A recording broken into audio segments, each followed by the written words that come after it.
Alright, after last episode's success at starting to get components fitted, let's keep going with that and continue with some handlebar action.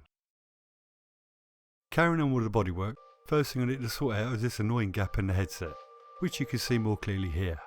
On closer observation, I can see the headset has been repaired at some point, and this seems to be causing the terrible seam.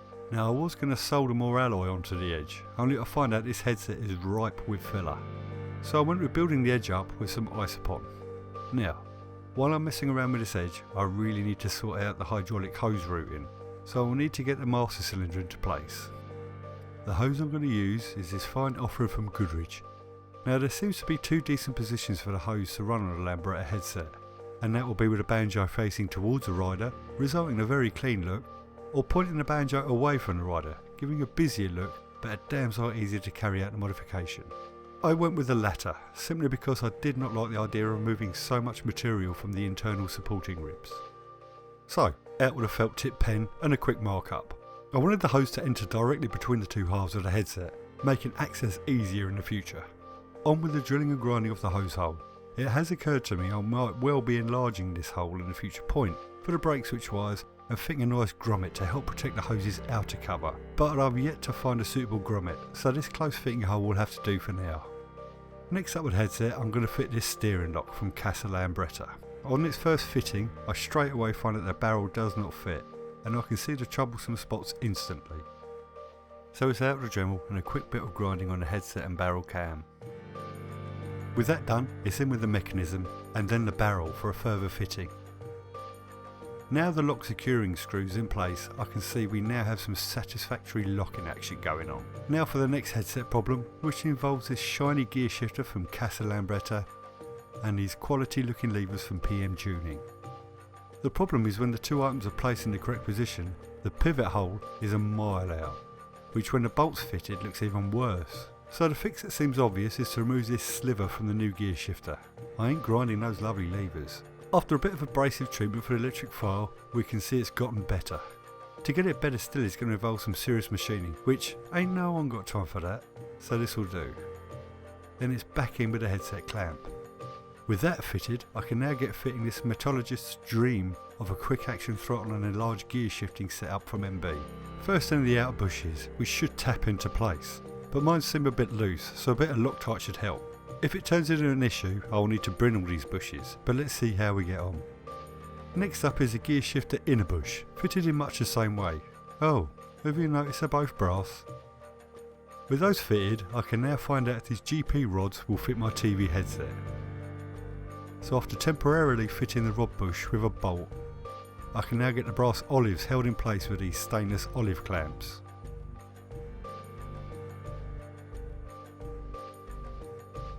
Aligning the whole lot up, it's on with the washers and the gear shifter, and I find out it's a smashing fit. Over to the other side, and first on is the now painted master cylinder and speedo remote button, followed by this GP light switch from the chaps at Casso Lambretta.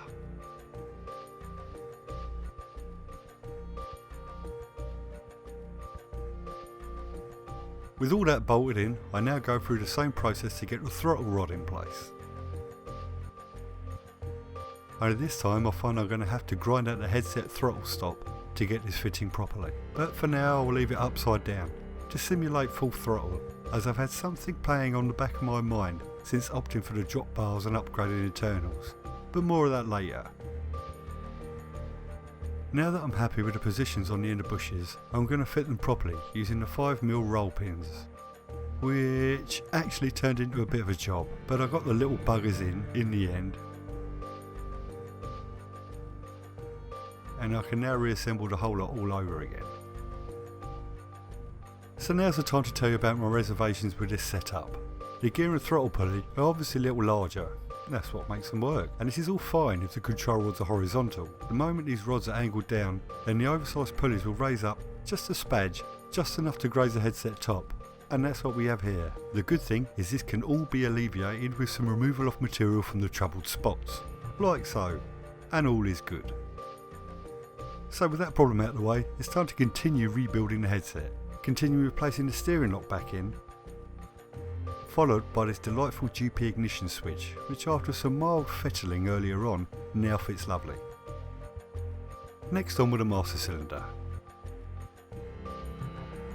And after grinding down the throttle stop in the headset, I now have a quick action throttle that works properly. Although I might have got a bit enthusiastic filing the pulley itself. Following all that, it's now time to get the headlamp together. To start with, I've got this smashing little lamp from Casso Lambretta, along with its fittings and adjusters.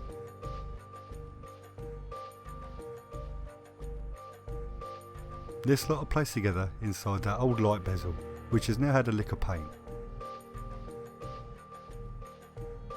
And to finish it off, I carefully place a halogen bulb into the bulb holder junction box and get that locked into the lamp itself.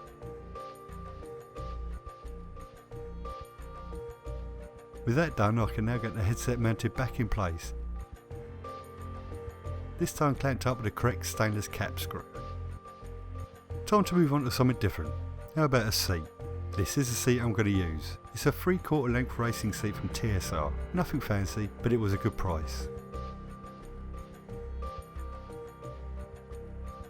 After bolting it down with stainless fasteners and fitting the catch, I try my first test slam. And we've got problems. The first being this catch has some seriously misplaced fitting holes. Not a biggie, especially after carrying out some alternative metal working. But on the second test shutting, I find the seat sits too low, meaning the catch catches on the loop. Well, that's not going to do my paint much good. This is now getting more serious, so time to log that in my snagging list and carry on with the next component. That would be getting this OMG fuel tap in place. And that would be the underside of the now cured petrol tank. After the last fitting, it was obvious I needed to modify the tank buffers. And after carrying that out, I remount the tank.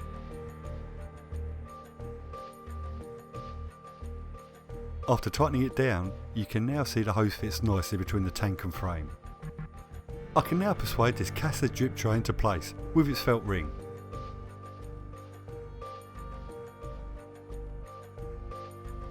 And when that's in, I now fit the unblocked stainless filler cap.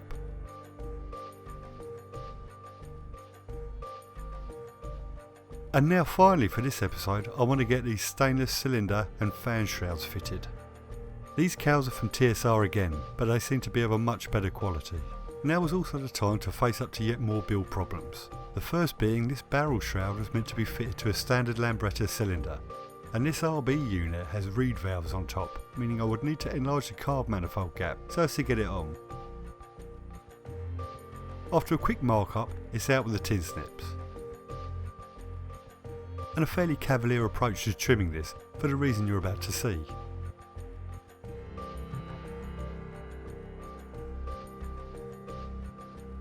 With it all trimmed up and the flywheel cover fitted, you can see a bloody obvious gap between the two. Remember fitting that longer conrod and packing the barrel out?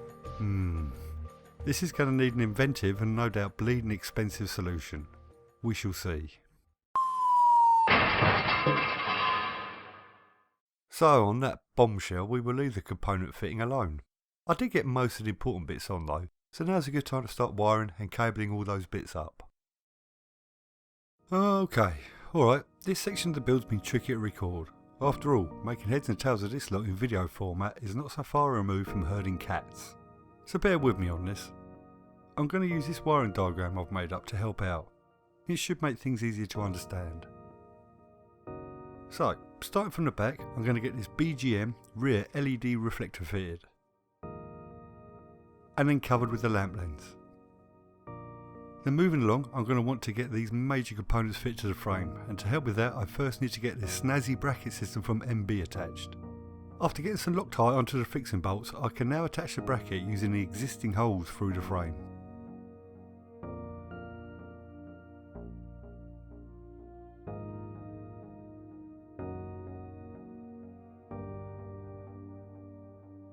With that on, I can now get this very red BGM Pro Ducati 12V CDI into place.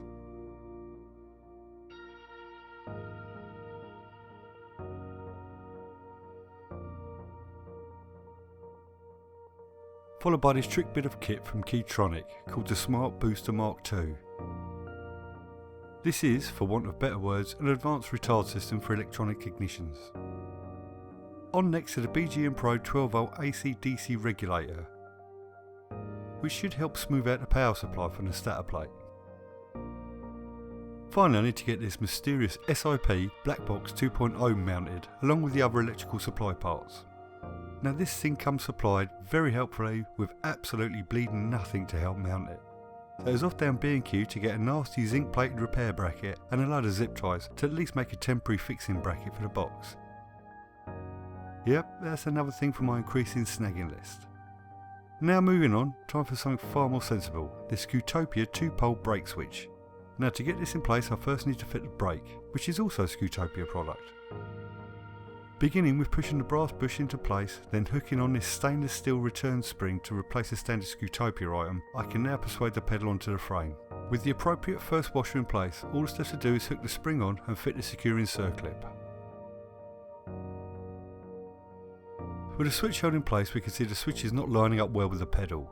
And well, with the aid of video editing, you can see the modified switch lines up lovely.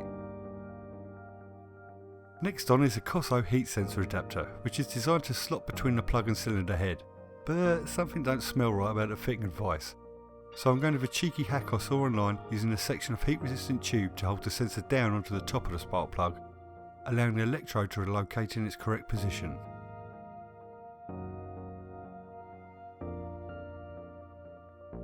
Carrying on, let's get this AC buzzer into place. It's from Lambretta Restorations and seems more than up for the job. Fixing it to the frame, I'm going to use this stainless bracket and fixings from MB. The whole assembly simply bolts onto the stud protruding from the head tube. The final main electrical component is a bulb holder, which I've attached to the lamp and I'm going to fix to the lower headset. With all the components fitted, it's time to get them all connected to one another. The horn connections are nice and straightforward, directly from the headset. The first wires missing from the main loom are these pink and brown wires from the front brake switch, which I've knocked up from a BGM Vespa brake switch wire kit, which, once assembled, simply plugs straight on. With that fed through the headset, along with a BGM Pro wiring loom, I can start to run them down the frame. Moving to the engine, I can start on the power supply from the stator, by first removing the conduit I'd fitted earlier, then running the wires up to where they will connect with the intended components, and simply snip the wires to the correct length. Talking about the correct lengths, you can see here the results of an earlier test fit where I found out the Keytronic wires were too short, to the extent the white wire conduit was actually cut through by the neighbouring male connector. Just as well I'm replacing the wires, eh? With the appropriate coloured wires soldered together, I can slide the coloured matching heat shrink on and proceed getting the whole lot into place. While I'm getting funny about colours, I thought it was a good idea to change the supplied BGM wires over to standard colour combinations to avoid making mistakes in the future, so I fitted a brown live wire and changed the earth over to a black wire.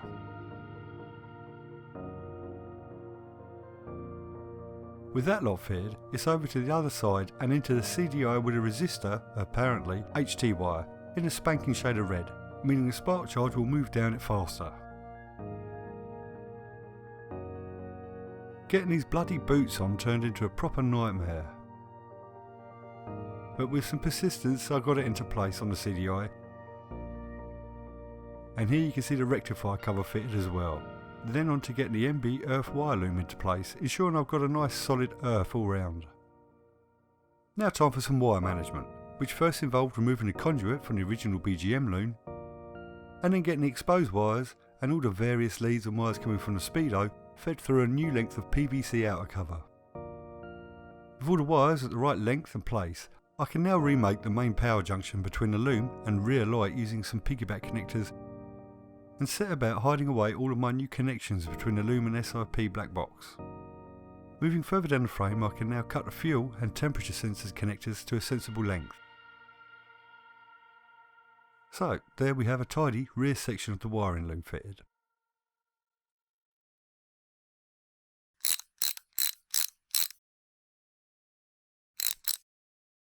Well, that's not a bad start to getting the electrics fitted. And surely now I've gotten this far, things should start to get easier now. Yeah, right. I'll see you later.